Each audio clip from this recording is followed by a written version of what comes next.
çırpıp tez bir dilek canıma adayarım. Evrenin sonsuzluğunu içime saklarım. Gökleri kucaklama o an pek isterim.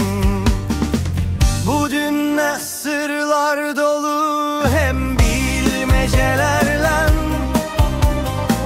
Çok soruşacağında toplu cevabı beklerler. Her yerde güzel düzen doz dolayı görerim. Kuşların türküsüne daima sevinerim. Denizin dalgaları solumu keserler.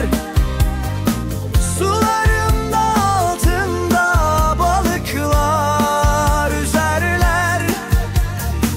Bayırlarda kar kaplı gözümü çekerler. Onların tepesini bulutlar ölçerler.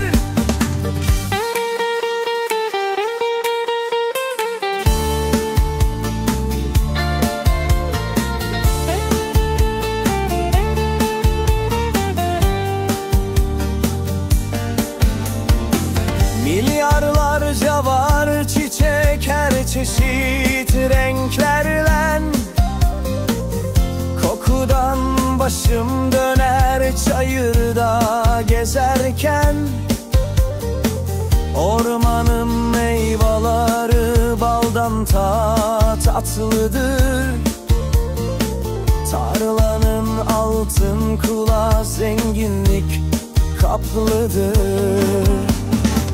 Sen söyle bunlar öyle kendinden oldu mu? Her şey ansızdan oldu ya da oluştu mu? Bu çılgın fikirlere ben karşı çıkarım. Kusursuz yaratmada valayı açarım.